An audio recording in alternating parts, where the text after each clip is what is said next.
I'm Hemant Mehta. This is Jessica Blimke. And you're listening to the podcast for friendlyatheist.com.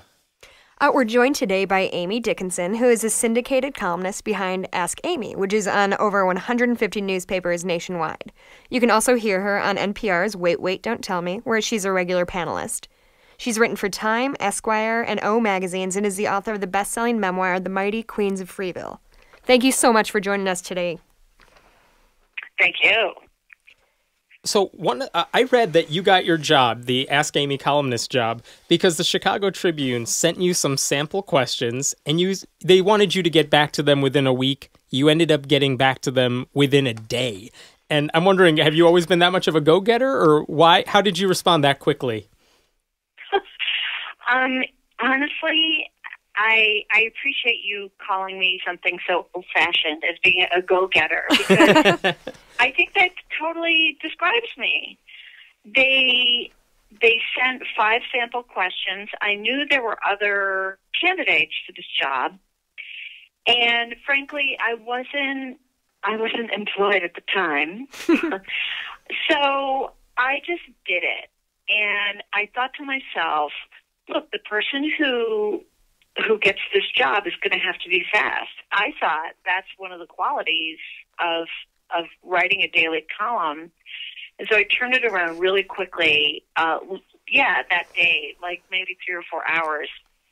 And the editor said, no, everybody gets a week. Please take a week. And I was smart enough to know that given a week, I would only find ways to screw it up. Right. So I was like, no, I'm good. This is it. And it worked out really well. So, Amy, growing up in the Chicago area, I've been familiar with your column, for quite a while, but you sort of gained national notoriety fairly recently with a couple pretty popular columns that you had. I'd like to read one that jumped out at us. So the question was, I recently discovered that my son, who is 17, is a homosexual. We are part of a church group, and I fear that if people in the group find out, they'll make fun of me for having a gay child. Please help him make the right choice in life by not being gay. Your answer was, you could teach your son an important lesson by changing your own sexuality to show him how easy it is. Pressuring your son to change his sexuality is wrong. If you cannot learn to accept him as he is, it might be safest for him to live elsewhere, which is a great response. How has that blown up, and how has that kind of changed your audience? Well, you know what's so funny? I have been writing this column now for 11 years, almost to the day. And in all that time, I have taken that question countless times. But there was something in the way the letter was written where the guy and actually a lot of people assume that was written by a mom. I happen to know it was written by a dad. Oh. But a lot of people assume that the parent that wrote that letter, that it was very short, and that parent served up the perfect punchline because he said he won't stop being gay. Mm-hmm. And I thought to myself, oh, okay, well, you want somebody to stop being gay. Why don't you stop being straight? Like it's so easy. But that was just a happy accident because, like I said, I've been answering that type of question ever since I started writing this column. It just came out in it was a combination of a letter that was very, very odious mm-hmm. and an answer that was I thought very obvious. But yeah, it really, really resonated. I would say that, I don't know, that letter went viral, and I think the main thing that happened with me was that it sort of took my column global mm-hmm. in a way that it hadn't been, because the rise of social media has really, really, really changed the way my column is shared and read, in that you don't have to subscribe to your newspaper anymore to read my column. And one of the things that happened with that particular column was 3 things happened. It landed on BuzzFeed. Mm-hmm. Well, BuzzFeed didn't even exist 2 years ago. Right. So that was it. It was shared on Upworthy, Upworthy didn't exist 2 years ago. And I'm sure they gave it a great headline, too. Yeah. Oh, with you, it was like, and watch what happens next. Of course it was. Yeah. You won't believe her The thing response. that really made it go cuckoo bananas was George Takei, Yeah. who is, you know, a gay icon who has well over 5 million Facebook fans. He posted it on his Facebook page, and it just went crazy. But because as it turns out, you know, there are a lot of people who share things on Twitter, but the Facebook sharing is a whole other audience. And so I still hear from people who have read that column for the first time, and they're like, "Oh, you're awesome." And I think, "Oh boy, you're just getting around to reading that." Wow. Yeah. And it, not to detract anything from you, but like in the blogosphere, what you said, you know, well, you try being, you know, Right. gay for a little bit. I know. That's not I anything get new. it. But I think part of it is it was the format. It's the fact that this is an advice column in a newspaper saying the things that we hear often in the blog world. Right. And that's part of why people were just so surprised to see it and so excited to see that. Yeah. Oh, and so are you saying it because advice columns in newspapers are so old-fashioned? I think that's the perception that a lot of Yeah. people have. And then Yeah. your advice absolutely wasn't. Yeah. And that's why they were so excited to see that. Amy, Yeah. what do you think this guy who wrote that letter, what do you think he thought your response would be? Like, what because I feel like people... Did he want some Validation. validation? Well, I think most people want validation, and in fact, I corresponded with him. A lot of people have, you know, wondered if that was like fake or if I had written that letter. 'cause it was so my perfect. answer to that is, A, if I could make that, if I could manufacture that, I'd do it every day. But in this case, I actually corresponded with him a couple of times because there was a portion of the letter where he said, "I think my son is gay just to get back at me for forgetting his birthday for 3 years." Okay, this says something about me. The most shocking part of that letter for me was the fact that a parent had forgotten a child's birthday Right. for several years running. So I get back to him, and I don't even ask him, like, "Really, you think your son can stop being gay?" I don't even bother asking him that. I'm like, "You forgot your kid's birthday? What kind of monster?" You know? And the guy said, "Well, you know, I'm really busy." The weird thing was, because I also, in my answer, I dealt with that. And I said that when a parent forgets a child's birthday, it's the kind of negation that is similar to negating a person's sexual orientation. You're really denying someone on a really very basic level.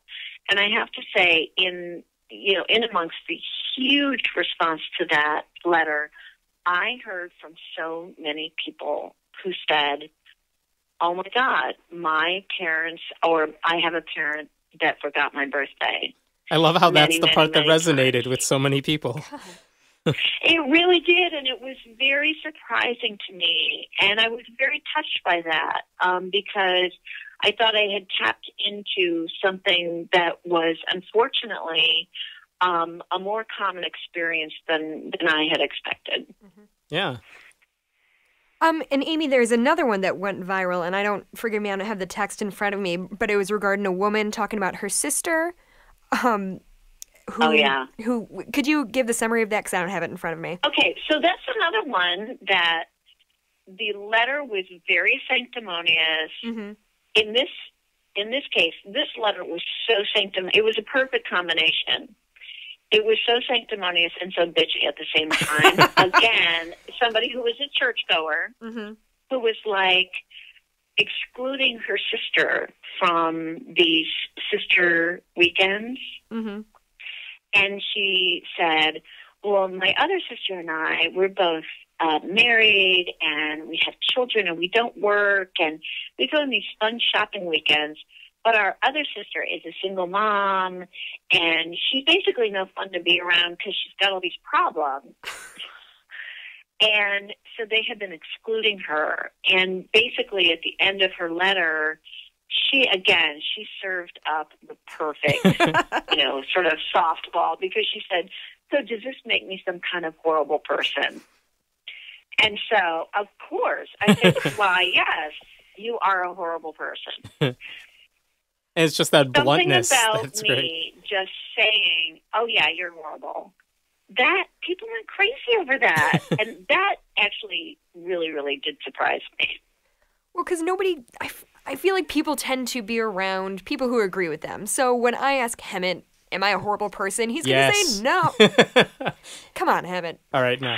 Yeah, like, you expect. Yeah, man, you're awful. Yeah, and yeah, you don't expect to ask someone for advice, and their advice is you're the problem. Yeah. Yeah, you're the problem, 100%. And so I felt like that was very easy. And at the end of my answer, because part of her question was about how, and she and her sister were regular churchgoers, right. but this third excluded sister, wasn't really as churchy as they were. And so I suggested two things. One was, you can't exclude someone repeatedly and then blame that person for not fitting in, because you have to include someone in order for the person to fit in. So there's that. But the other thing was, maybe you could ponder this from your church pew, because despite your regular attendance, you don't seem to have learned much. People love that. They love that. Because I was basically calling her on something that she had volunteered about herself, which was that she was very, churchy. Both of those letters, the responses, the way you phrased them are very unique, and that's awesome. The answers you're giving, they don't seem altogether surprising. They seem like you said, softball issues that have obvious answers. And I'm wondering, do you like those questions because they set you up for this beautiful response, or do you prefer harder questions? I guess my question is, how much do you struggle answering the questions people pose to you? Because those two seem like they didn't really take that much time to come up with an answer. It's just a matter of phrasing. Those were easy, and thank you for pointing that out. I think you're the only person, I've done a lot of interviews about these viral letters, and you're the only person that's really pointed out how easy. And I think one reason they went viral is because they were I said what everybody was thinking, and it wasn't nuanced. I don't know. I mean, that kind of thing is fun for me, but no, I really do enjoy being challenged, and I receive a lot of queries that are incredibly challenging for me, that do require a lot of nuance. And, of course, in the short space I'm given, I can't introduce, studies and all of that. But I feel like I try really, really hard to frame an answer that gives more than one possibility. Like, okay, it could be this, it could be that. Here's what I think you should try first. Here, if that doesn't work, you can try this, because that's what the toughest problems really do sometimes require, more than just, it's not as simple as, go see a counselor, Well, what kind of pressure do you feel when, you're giving advice to people who, you get information, you get what you can, but for all intents and purposes, these are strangers. Is that a lot of pressure to try to give somebody advice that they're going to take to heart? Yeah, thanks for mentioning that. Yeah, it's a ton of pressure. It's part of it is I am guided by some incredibly sage wisdom from my predecessor, Ann Landers, where she said, these problems are not my problems. I have other problems. So I think it's really important, and I'm sure that therapists have to do this. It's like you spend all day really immersed in not only other people's problems, but just like tragedy, heartbreak. It's tough out there. And so I do feel a lot of pressure to be responsible and to get it right, in quotes, knowing that I'm not a clinician. I'm not a researcher. I'm definitely fallible. But there's also, I feel like it's really important that I not take this on too heavily. Because if I wear it too heavily, I'm going to end up like Dr. Drew, or no disrespect to Dr. Drew, but I want to stay light. I want to continue to be able to sort of hit those softballs out of the park. I want to continue to be able to have a column that has a real variety of questions, and it's not just about addiction and heartache and sort of abuse and toxicity, but it's also about, you know, weddings and thank you notes and sisters who are mean, and you know, I want to keep it entertaining. Well, last time I saw your daughter Emily, who she and I worked together, which is how you and I were able to connect. Last time I saw her, I was asking her kind of a little bit about the background, and she said that she used to help you sort through the emails and figure out what needed to be answered. Can you speak a little bit to the kind of people who write in? Do you find it's people who are sanctimonious and just want you to agree with them, or do you find it's people sincerely asking for your advice?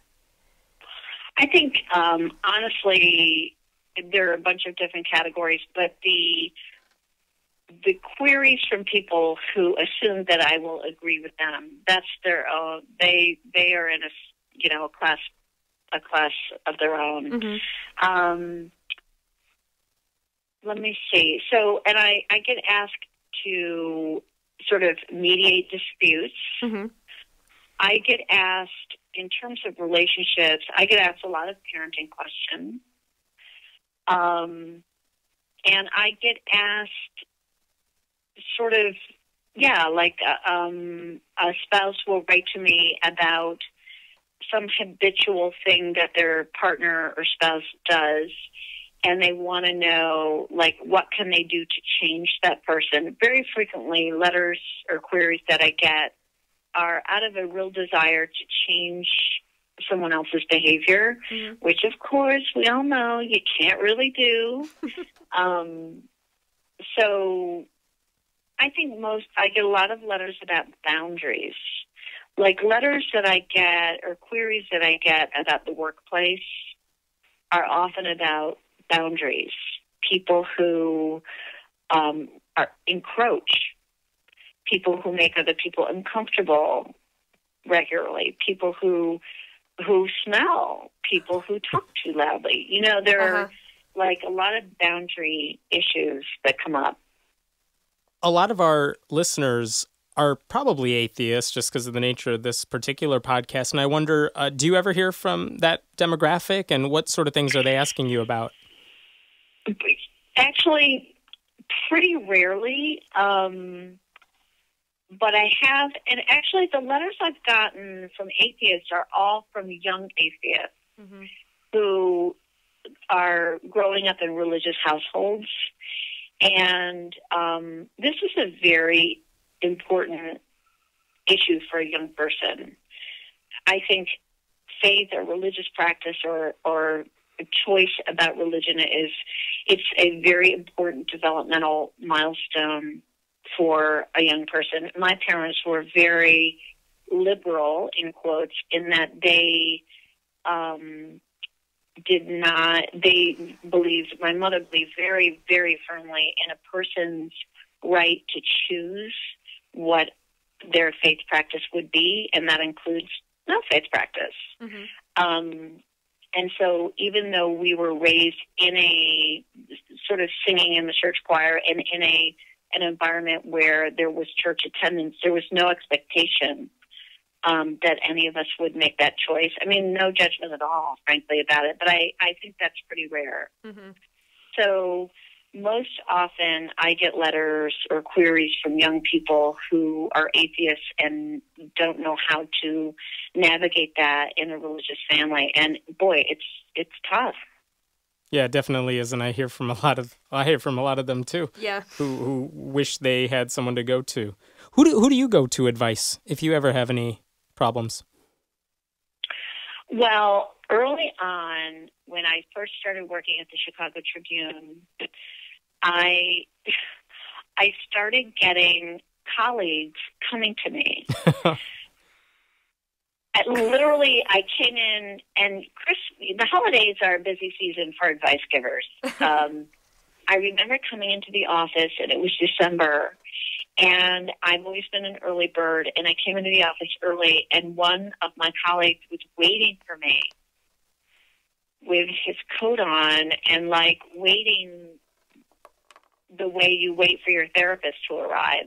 Yeah, I was going to say, you sound like you're the office computer tech or something. They all want your advice off the clock. It made that was sort of, there was a bundle of times when colleagues came to me, and frankly, that was a very serious boundary issue. Mm-hmm. First of all, I'm not a therapist. Right. And so what I did was I found somebody at Northwestern who would do, who did intake. And so I could refer people. I would go like, okay, call this number and this guy will hook you up with a therapist. But the fact that I was being prevailed upon so often by colleagues, it really, really, really bothered me. So I started seeing a therapist just to deal with these professional issues, but also to deal with my own personal issues. Mm-hmm. And it's been a tremendous experience. And I also felt that because I recommend therapy in my column, I wanted to have the experience with a good therapist. And it's transformative. It's fantastic. But I come from a really big family, and I'm the youngest in my family group.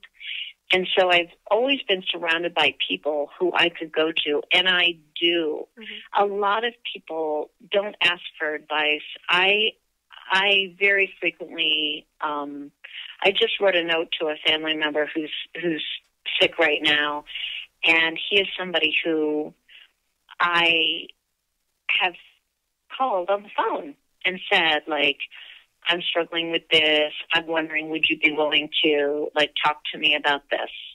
And he is somebody who has always been willing to say, sure, I'll help you think that through.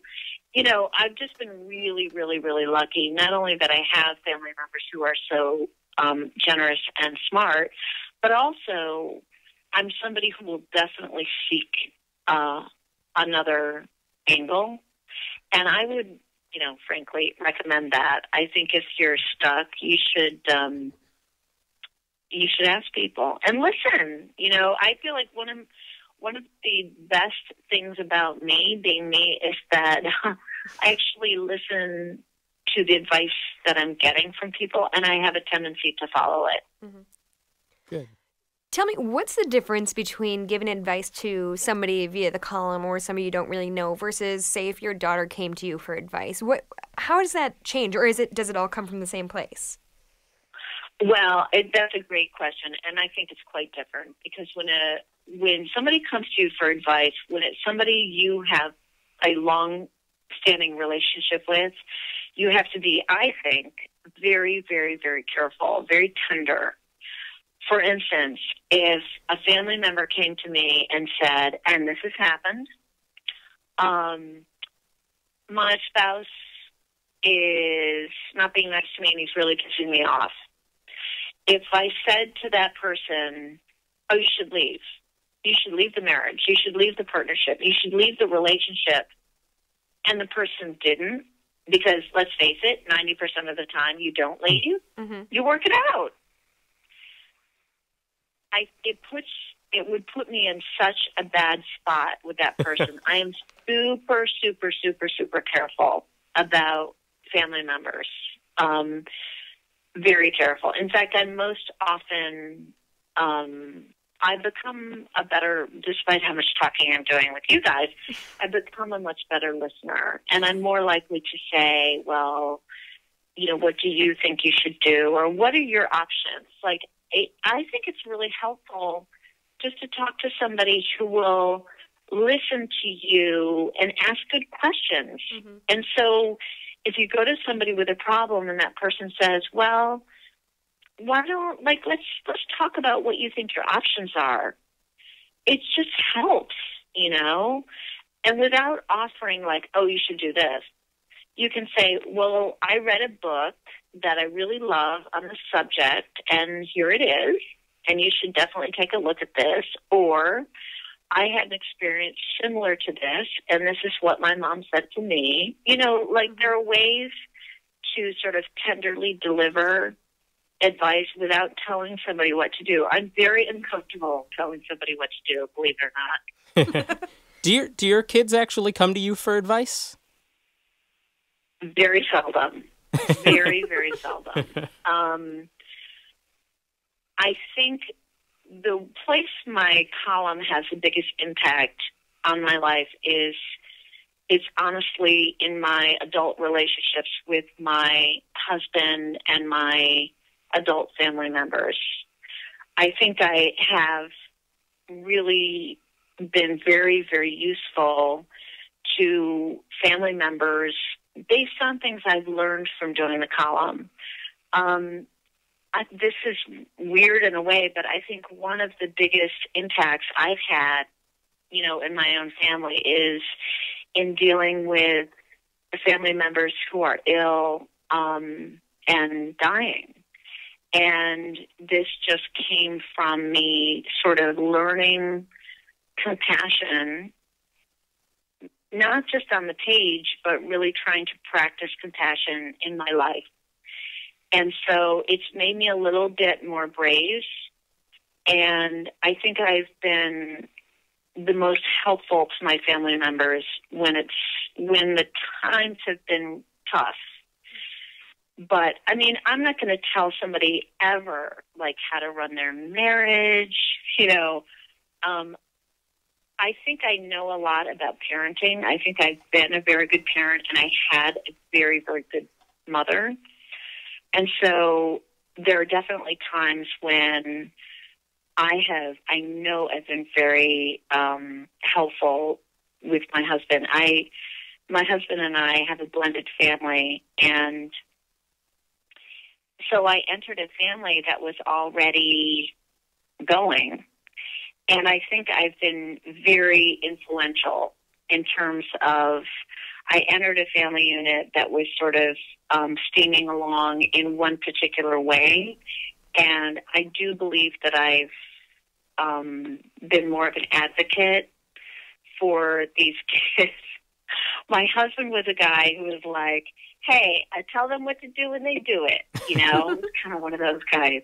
And I came in and I was like, well, why don't we spend some time like listening to what they think? Mm-hmm. Doesn't mean we have to do let's do get what they their say. But why don't we just let's hear them out. And he wasn't used to doing that. And I grew up in an environment where I was really heard and listened to. Mm-hmm. And I feel like, so in that sense, I think I've had a big impact on some aspects of my family. That's great. So thinking about just the two columns that we sort of touched on during this conversation, you touched on sexuality and religion, which are two huge hot button issues. So are there any topics that you just won't touch with a 10-foot pole? Oh, great. Well, I don't, because it's a general advice column, I don't do anything, I don't cover sexual fetishes, for instance, partly because they're so specific. I try to keep my questions, I try to keep the column pretty broad. Mm-hmm. And so that even if you read a question in my column and you don't have that problem in your own family, you probably know somebody that's dealt with that. Mm-hmm. So you look for things that are relatable that I can read or Hammett can read and get something out of it as well. I find some workplace questions pretty challenging. There are some workplace issues, frankly, there's just no answer. There's no advice I could give someone that I think would be useful. Mm-hmm. So if you have a toxic boss, sometimes the only thing is like, yeah, man, you should quit. That sucks. Like, get out of there. But that's not particularly nuanced or useful. So those are tough. Addiction, I find addiction questions very, very challenging because addiction it impacts your friendships, your families, all of your relationships, and it requires, the kind of expertise I don't necessarily have. I'm fascinated by addiction, but those are very tough. So with those, when you get those really hard questions that you don't think will be particularly compelling or useful for other people, do you ever just write people back, off the record? Yeah. Oh, I frequently do. Mm-hmm. In fact, I've had some queries that were just frankly alarming, and I'm never going to run a truly alarming question in my column. I think that's not fair. Mm-hmm. But I will, absolutely. I go through all of my mail, and I will get back to somebody privately. Like, just recently, I've been corresponding with a kid who,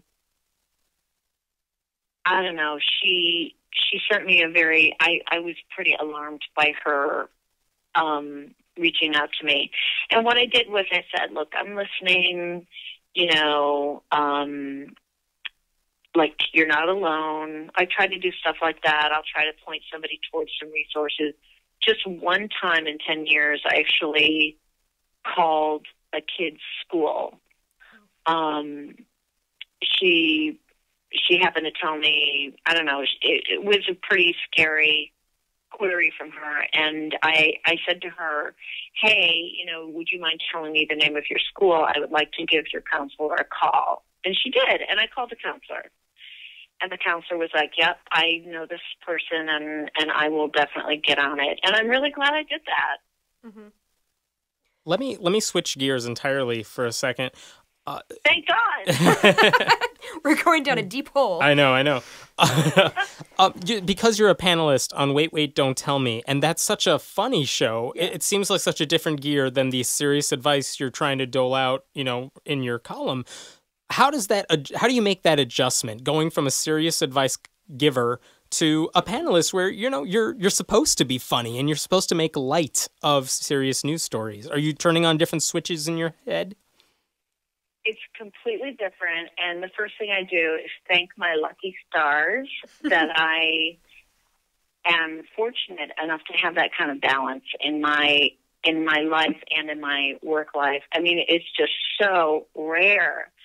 I have always been fascinated by comedy. I've always written comedy, and I just got lucky to land on the show. And so once a month, I get to sort of leave it all behind and go to, a theater and basically be involved in a performance. And for me, especially, a lot of the other panelists are professional comics. One time I was feeling really bad about like how much I suck at it, but then I realized, wow, I'm sitting here with professional comedians. Mm-hmm. And I'm one of the very few panelists that is not a professional comic, and I hold my own. Sometimes I don't, but, most of the times I can hold my own. And I just feel like so lucky to be able to sort of mix it up with these people who are so smart and so funny and so witty. And, it's a totally different – it's like – it's more the side of me the viral side of me that's like calling it, just a very quick wit. Mm-hmm. There's, just really a quick hit. Than the advice columnist that I think is the better part of me, which is the thoughtful, respectful, It's like bad Amy. Good Amy. Do you get the additional perk? Does Carl Castle do your voicemail message? Good question. Carl Castle's, he's really stingy with his voice. I can't believe it. It's like... It's a hot commodity. You can't give it out. I've known Carl Castle for 20 years. I'm like, Carl, we're to do? He says, Amy, you get on the game, and if you win, as a contestant, I'll do He's good. That's cold. I know. There, yeah, no, he's tough. Let me ask you one final serious question, which is that, newspapers have been struggling as a whole lately. I mean, they're laying off people left and right. I know. It's there's this thing called the internet, which is, it's incredible.